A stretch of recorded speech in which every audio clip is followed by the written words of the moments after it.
Hi, Ebony. Thank you so much for joining me today for the podcast episode. And I really love what you do. And those who don't know you, it would be super amazing if you could introduce yourself. Absolutely. Hello, everyone. My name is Ebony. I am a thyroid disease coach and personal trainer, and more recently, a holistic nutritionist. And I work with individuals, specifically women, learn how to live a happy, healthy, and joy-filled life through food, fitness, and fun. And my focus has been on thyroid diseases and Hashimoto's disease. So it's just been cool helping other people live to their potential and see that they can be well. So thank you for having me. Yeah, I'm really happy that you're here today because I think like these topics, they're like really important things. And especially right now when we're Yes. recording this.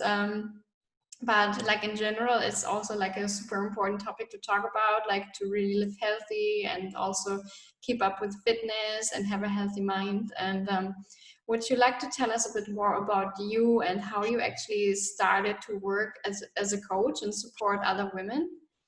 Yeah. So I chuckle because April is technically Hashimoto's disease awareness month. And I would say about 10 years ago, when I got diagnosed, I remember thinking, oh my gosh, this is so amazing. This is so great. I felt horrible for so long, but I also realized that I had such a long way to go. And it was an incredibly scary time. And I remember sitting one day saying, I don't want anyone else to go through what I'm going through. How can I help them? How can I support them and show them what's possible and how to move through things? And I wrote in 2012, I forget about the month, but I posted it on Instagram and actually recently just saw it and said, how would you guys like it if I started a blog to chronicle my thyroid disease journey? And there were a couple people like, yeah, that would be cool. And it wasn't until I started a podcast where people were like, oh my gosh, you get me. And that's when I was like, okay, I asked, like, what do you guys need? How can I support you? And how can we get through this together? And that's really when I started coaching. So I would say officially about 3 years ago. Yeah, it's amazing that you actually like really support others with something that you went through. I think that's always the best thing actually you can do is like if you have something you went through and then help others with that. So how was it for you when you actually like decided to start with your own business? So how did you feel like and have you had any like fears or were you just like super excited? Um, I was terrified at first, I will be honest, because even from a perspective of having a podcast, there are a lot of people out there that are doing the same thing that you're doing. But ultimately, I knew that I brought my own unique perspective from being someone that is career oriented and at the time very type A, and being an athlete and being physically active, only for all of that to be stripped away. I understood so many facets of it, and I knew that there were people that were out there that were like me that were struggling as well. And that's honestly how I got over that fear, and it turned into excitement. But initially I kind of rocked back and forth in my closet for a second because I was like, are they going to believe me? Are they going to, you know, acknowledge that I have information? Like all those self-limiting beliefs went through my mind. And after a while, I was like, you know what? I have to do it. And if it doesn't work out, it doesn't work out. But at least I can say I tried.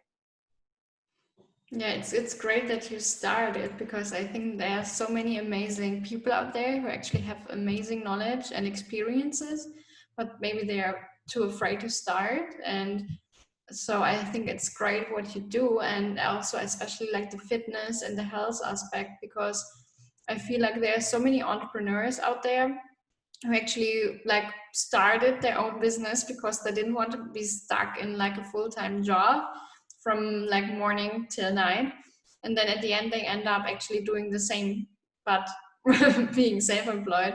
So Mm-hmm. how is your lifestyle like? So do you actually like work super many hours, or how do you actually like keep the balance between like your own health and of course the health of your client? Yeah, so that is a good question because I am actually in an interesting situation. So I do have a 9 to 5, and then I also do entrepreneurial work as well.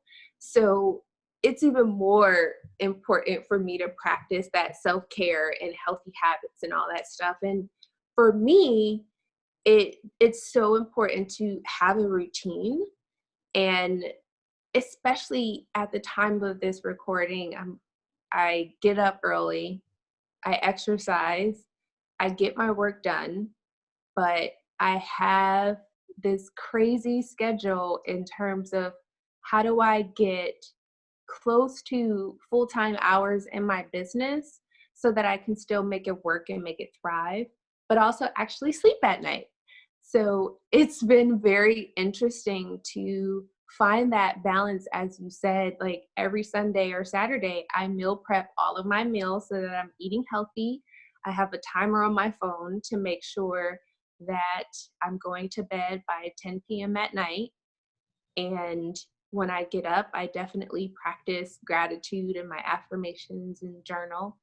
And I just make sure that, I'm going to church or I'm praying throughout the day just to be sure that I'm not pouring from an empty cup, because my clients are all ages, but my younger clients definitely can sense when something is going on with me. So it's very, very important that I practice healthy habits so that I can emulate that for them. So do you think like, yeah, like you already said, like having actually like a healthy routine, like a self-care is like one of the most important things actually as an entrepreneur? Oh my gosh, yes. I say this on my podcast occasionally, and that you can't be someone else's something if you're nothing for yourself. So I also went through that just with my family. They have different health issues and things that they're going through. And for me, because I am in health and wellness, I'm pulled in a lot of different directions all the time. So I can always tell when my battery is low, because I'm done peopling. I don't want to be bothered. I feel myself starting to get cranky, and I'm a super happy and bubbly person. So when I hit that wall, I'm like, no. And my mom's like, ew, what's wrong with you? I'm tired. I don't want to do this anymore. And she's like, okay. But it's so important, because also your clients come to you with really heavy things, and you can also be a pseudo therapist for them when they're working out with you or they're talking to you about sometimes really heavy stuff. So you have to make sure that you're giving back to yourself so that you can show up for them. Sometimes I hear people saying stuff like, yeah, but like a routine. I'm not really a person who is for routines. I think that's boring. So do you have any actually like tips and strategies for them so it doesn't feel boring? Oh yeah. Mostly because that is me. I legitimately like to do things to just be spontaneous at times. So definitely, even if I'm at home, I legitimately will do cartwheels around my apartment. Or one day for a self-care thing, I will take myself out on a date. or because at the time of this, it is around the time of COVID-19. So I actually set up a picnic in my living room, and I just did some things in terms of journaling and prepping like a nice salad and getting some soup prepared and just sitting down and focusing on, man, I'm healthy, I'm well. Sure, we might have to, you know, listen to the at-home orders, but I can still make it fun. I can still make it spontaneous. Or I I'm looking at my mindful coloring workbook and I have a lot of journals sitting in front of me. Or even sometimes I like sending people greeting cards because it just breaks things up, and pouring into other people also fuels me. So those are just some of the ways that I spice things up. Yeah, I think it's super important, like you said, to really like make stuff still fun, or like that it still feels fun. Even right now, if so many of us need to stay at home. And Yeah. I guess for me, probably it's already more easy because I'm like kind of always at home, or even if I'm Mhm, not at home, I'm just living in another apartment or house when traveling. So for me, mhm. it already feels like normal, and I have my routine. And I think like even like routines actually give you more flexibility, because if you actually stuck to a certain routine and structure, you will have so much more free time as well. Oh And my so yeah, probably you know what I'm talking about. Totally. And yeah, so like if we go a bit more into your field of work, because you're helping women with thyroid issues, like would you tell us a bit more about that? Like, why is it so important to actually know a bit more about this topic, and what, like, how do some women maybe feel if something is not all right? Yeah. So one of the biggest things that I often hear is the fatigue. And when I say fatigue, it's unlike anything you've ever experienced before. Like you can sleep all day, but then you can still sleep and still sleep and still sleep. And I've found myself sleeping for 3 or 4 days straight, mostly because I just did not have the energy to get up or move, because your thyroid gland controls so much of your metabolism. And that's not just from a weight perspective, but it's actually the metabolism of your cells. So if you don't have those proper hormones telling your body and your cells what to do, it's just like, no, I quit. But it's the dry skin, your hair can be falling out. You can, and I'm talking about low thyroid function or hypothyroid function.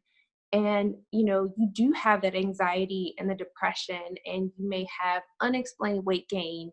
And when I say that, I mean in a very short amount of time. So for me, I definitely saw an increase in weight gain in less than a month. Like it was really, really scary, because I experienced that during my first year of college. So it it was interesting in that people were like, "Oh, it's just the freshman 15." I'm like, "No, it's more like the freshman 40." This is not okay. What is this? But also, when a lot of people have hypo, especially Hashimoto's disease that causes hypothyroidism, you actually start off with your thyroid gland in hyper mode. So you're sweating a lot, you're irritable, your heart is beating really fast, your hands are shaking, you have those tremors, you may have issues of diarrhea and just this uncomfortable feeling, as well as insomnia. And I can just go on and on and on, but a lot of people will start off in that hyper state, and then all of a sudden your thyroid is like, I can't do this anymore. And then there's a switch. So you'll end up going from having these hyper symptoms for so long, and then all of a sudden your body is just like, I can't do it anymore. And then you go into a more hypo or low functioning thyroid state, and it's just it's such a weird thing. And that's why I always tell people, go to the doctor, get your values checked, and understand what's happening. So it's so important to not ignore those symptoms, because especially as a woman, when I was going to the doctor initially, they're like, oh, you're just depressed. Oh, you're just in a hard program, because I was doing a biochemistry program at the time for research. And I'm like, stress doesn't feel like this. My hair is falling out. My heart feels like it's going to break in 1,000 little pieces because it's beating so hard and so fast. I can't see. I have light sensitivity. Did I mention my hair is falling out in clumps? Oh, and it's really interesting trying to pass an imaginary kidney stone. Just FYI. So, Yeah, I think because, it's go crazy ahead. sometimes if the doctor doesn't really take you seriously. I guess it happens especially like when for example, when we were living in Malta and I had a broken bone in my hand. They didn't take me seriously and they actually thought I was crying because of a scratch on my hand.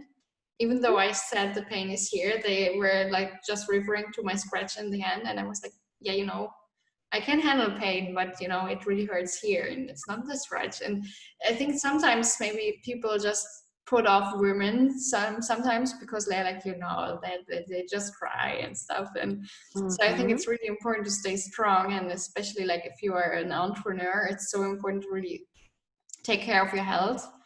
Um, I think like your topic is especially interesting because like so many women, they're on birth control and it also messes a lot. Um, and like, for example, like me, when I went off the pill, I got lucky because at the same time, I switched to a vegan diet. So it actually Mm-hmm. like supported me.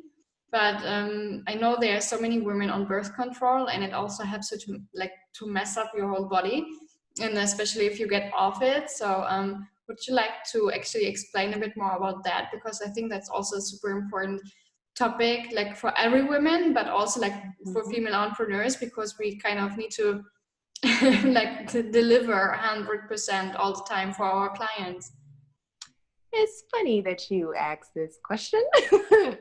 Mostly because I have been off of the pill for almost 3 years now. And I noticed a difference truly in about 2 months. And one of the things about being on the pill is your body's like in a constant state of anxiety because of the way that the hormones are kind of working in you, even if you are on a low dose. And I also realized that I'm slightly more testosterone dominant. So it made me mean. And I really want to go to my ex-husband and say, you know what?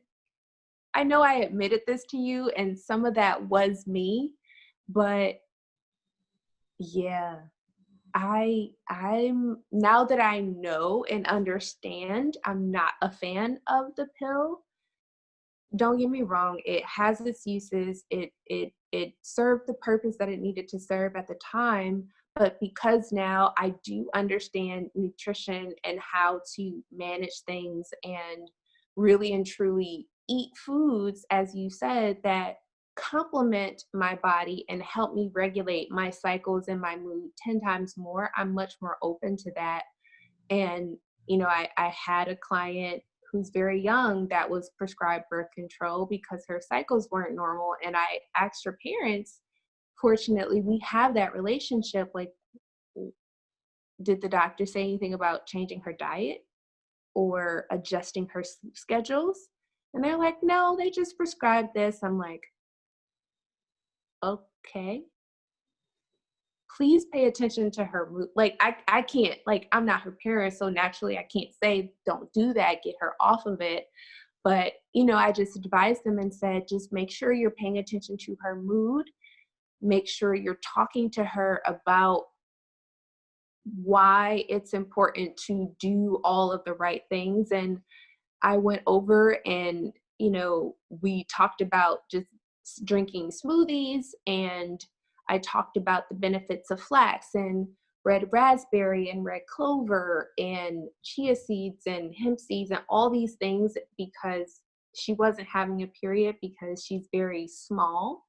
So she also trained a lot. So there were issues with amenorrhea or a lack of a period. I'm like, these are ways that we can get you to have your cycle and support your system, quote unquote, naturally through food. And slowly we're introducing her to eating more food that's calcium rich and vitamin D rich, that's not dairy, because she's also lactose intolerant. And she's like, oh my goodness, like I have more energy and I feel a lot better. And I'm like, yeah.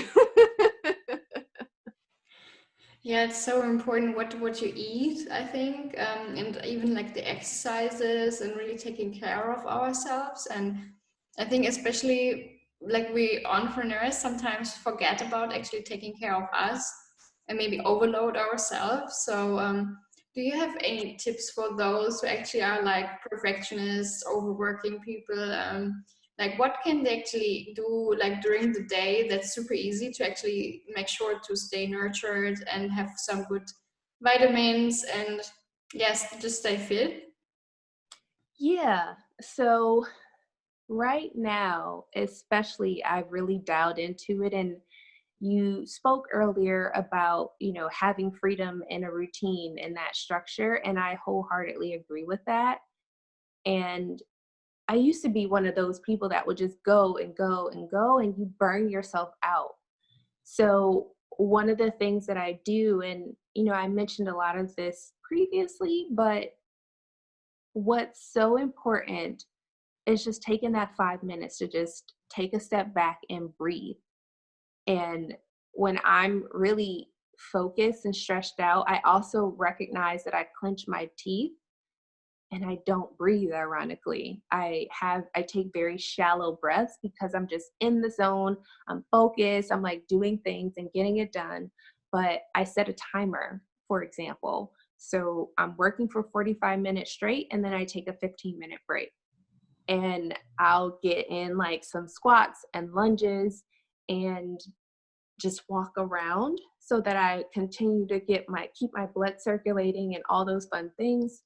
But I also keep a water bottle next to me because we all pretty much live in a state of dehydration. So making sure that I'm drinking water or I'm actually eating healthy. And, I get into not arguments, but conversations with people like, oh, well, I can't afford organic food or I can't do this. And I said, honestly, what matters is that you're just eating more fruits and vegetables. The other things can come later. So the focus is just eating a more balanced and healthy diet, getting more greens, getting more fruit, drinking more water. And oh, by the way, get to bed earlier. Even if you start 15 minutes before you typically go to bed, ease yourself into it, because a lot of people will just try to take the cold turkey approach and just jump right in, and they fail and they wonder why they fail.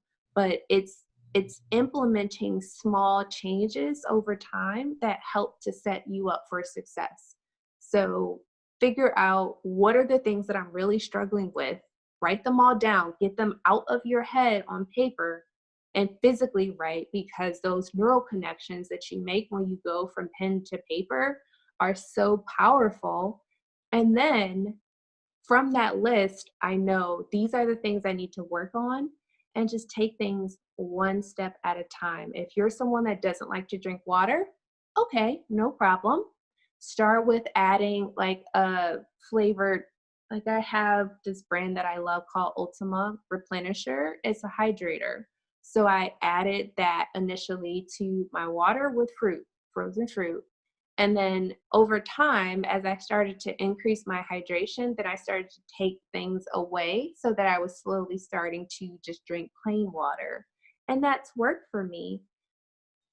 Instead of just saying, I need to drink more water, even though I may hate the quote unquote taste of water, I just eased into it.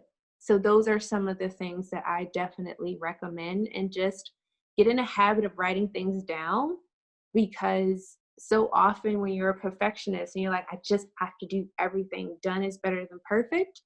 So keeping a list of what you're doing so that you can actually see, hey, I accomplished something, is also very freeing and just encouraging.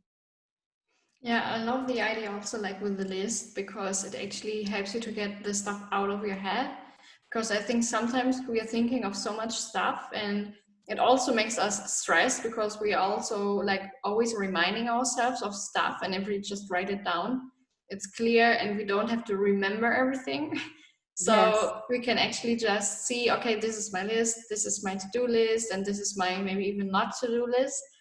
Um, and also like really like staying hydrated, like you said, it's so important. And also I really love the tips you gave, to maybe like make it slowly. um, so thank you so much for the great tips. And Absolutely. so I would love to get to the last three questions I ask everyone. And like the first one, that it would be like, is there any like resource, like you do have a favorite podcast or resource, you can even name your own podcast by the way, you like to listen to or read? It is interesting. I do actually like recording my podcast episodes. It's called The Thyroid Warrior. But I also like listening to, it is called Laura Casey, and it is called The Cultivated Life, as well as Business Life and Joy by Shante Grant.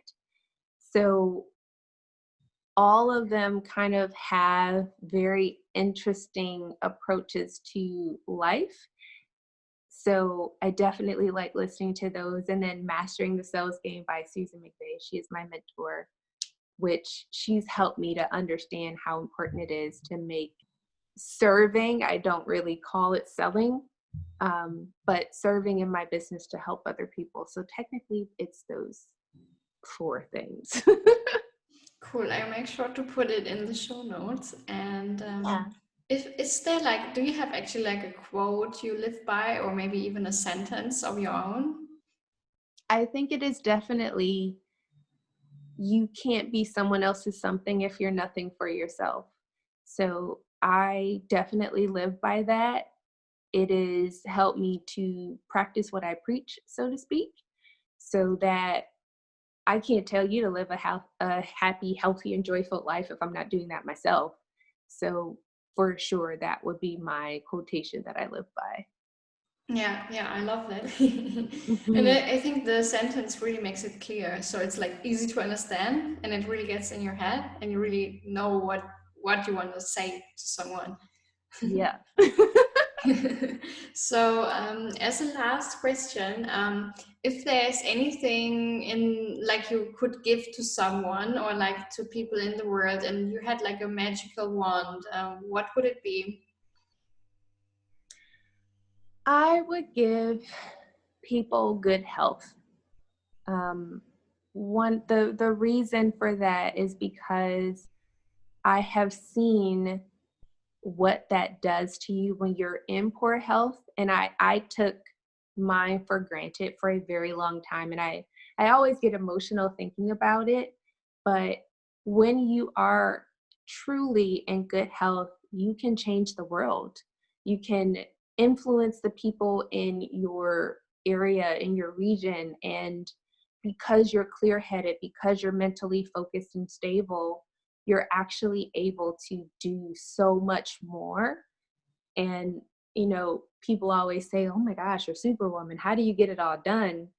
But when I realized that it's because I practice those healthy habits, and I'm healthier, honestly, now than what I was in my teens, I wish that I knew that before and that other people felt the same way. Thank you so much for this great interview. And if there's someone now and she's like, wow, that's amazing, and I really love what she does, where can people find you? Oh, I hang out on most social media platforms. So I am Joyful Ebony across all of them. And you can also find me on my website at joyfulebony.com, as well as my podcast, the Thyroid Warrior Podcast, on pretty much all podcast listening platforms. Cool. Thank you so much for the interview. And I I love your podcast name. It sounds super cool. Yeah, So thank you so much for the interview and for your time. absolutely. Thank you.